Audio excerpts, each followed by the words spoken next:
that stuff, I was looking at all that, and it's just like, it's just everywhere. And because it's everywhere, like, I think that the addiction can be hard to break at times.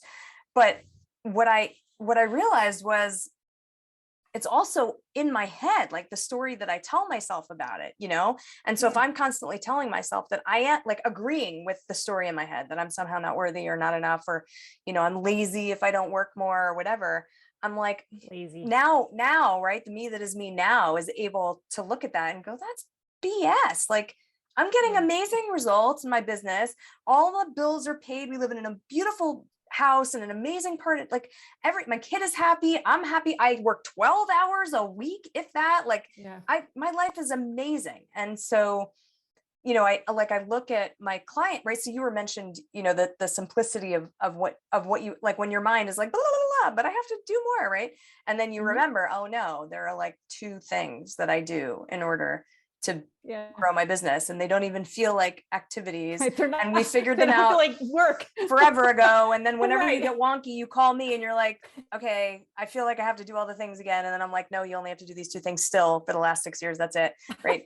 Like, that to me is the ultimate freedom, because then it just becomes so, like, you don't have to have decision fatigue. You don't have to, like, do any of that stuff, because you just get to go, oh, right. It's as simple as, right? Like, so for me, right, it's as simple as, I know that if I'm talking to other humans, and, it's like, if they're business humans, entrepreneur humans, that's great, right? Like, that's even better. But if they're not, that's also okay. Like, if I'm connecting with other people, then, and I'm being curious about who they are, and like, actually, genuinely listening and, like, looking for opportunities and stuff, then my business thrives. And when I'm not, when I'm like hiding out or thinking I need to go and like, get the website copy all fixed up, or like, go do a freaking PR camp, like, all of that stuff, I'm like, oh my God, it's just, they're just shiny objects, and it's just more doing. And so I could, right? Like, I could do those things. I like that, by the way, that conversation between, like, like, we're always saying, don't should all over yourself. And sure, like, shoulds are good to be on the lookout for. But I think the next level of that people aren't really looking at is, I could do that thing, because all of my clients come to me with all of these things that they're doing. They have a bazillion opportunities and a bazillion activities and all the things. And they're like, well, I could do that. But the question is, but does it really matter? Is it really the most effective way to get where you want to go? Like, how can we boil it down to the most simple possibilities for you to just show up and be you, so that you can be responsive instead of reactive, and not taking action from a place of fear. And again, I want to just bring it back to what you said before too, about, it's not about being lazy or not doing anything. It's about being able to, right? Because I think you could still be busy. Like, lately I've been busy. But I don't feel like I'm hustling. I feel like, but it's the state of being that you're in. Right. You're not like, there's not enough, I gotta go. But I really should be home with my kid. I wish I had more time. And you're not telling everyone how busy you are, like, as if that's the badge of honor. But that's another point that I think is really good to bring up here, is that when to just speak to, like, when people say to me, there's got to be something else, right? They're doing all these things. And that could be that they're leading their team. They could actually have employees. So they feel like there's all this stuff to do, right? Or they could be having their business and trying to make decisions in their business.